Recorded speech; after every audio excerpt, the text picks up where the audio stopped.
അശ്വിൻ ഗണേഷ് യഥാർത്ഥ ഫീലിങ്സ് ഉള്ള ഒരു വ്യക്തിയാണ്. ദിയെപ്പോലെ ഒരു കണ്ടന്റ് ക്രിയേറ്ററെ വിവാഹം ചെയ്തതിന്റെ പേരിൽ പൊതുസമൂഹത്തിൽ നിന്ന് ഇത്രയും അപമാനം നേരിടേണ്ടി വരുന്ന ഒരാൾക്ക് മാനസികാരോഗ്യത്തെക്കുറിച്ച് എനിക്ക് സംശയമുണ്ട്. മിഡിൽ ക്ലാസ് ജീവിതത്തിൽ നിന്ന് രക്ഷപ്പെടാൻ സ്വാർത്ഥമായ തീരുമാനങ്ങൾ അശ്വിൻ എടുക്കാം. അതിനുള്ള വില അശ്വിൻ നൽകുന്നുണ്ട്.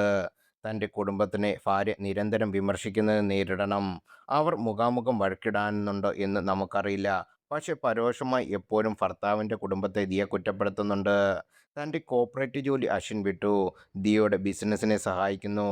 സ്വന്തം ആവശ്യത്തിന് ഒരു രൂപ ഉപയോഗിക്കുന്നുണ്ടോ എന്നോ ശമ്പളം ലഭിക്കുന്നുണ്ടോ എന്ന് നമുക്കറിയില്ല.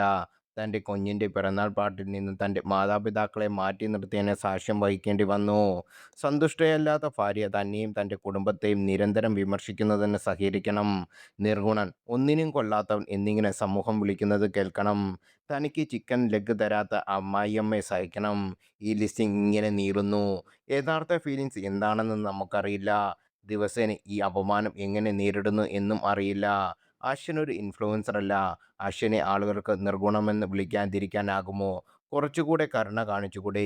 ഈ ആളുകളെ എതിർത്ത് നിന്ന് തൻ്റെ യഥാർത്ഥ ഫീലിങ്സിനെ പുറത്ത് കാണിക്കാനുള്ള ശക്തി അശ്വിനുണ്ടാവട്ടെ തോന്നുന്നില്ലെന്നും തോന്നുന്നു എന്നാണ് റെഡിറ്റിൽ വരുന്ന പോസ്റ്റുകൾ. ഈ വാദത്തെ അനുകൂലിച്ചും പ്രതികൂലിച്ചും അഭിപ്രായങ്ങളുണ്ട്. സോഷ്യൽ മീഡിയയിലെ അഭിപ്രായങ്ങൾക്ക് തക്കതായ കാരണങ്ങളുണ്ടെന്നാണ് ചിലരുടെ അഭിപ്രായം.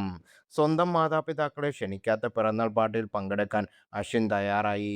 തൻ്റെ പരിധി പ്രകടിപ്പിക്കാനുള്ള ധൈര്യം അശ്വിൻ കാണിക്കുന്നില്ലെന്ന് പലരുടെയും വാദവും.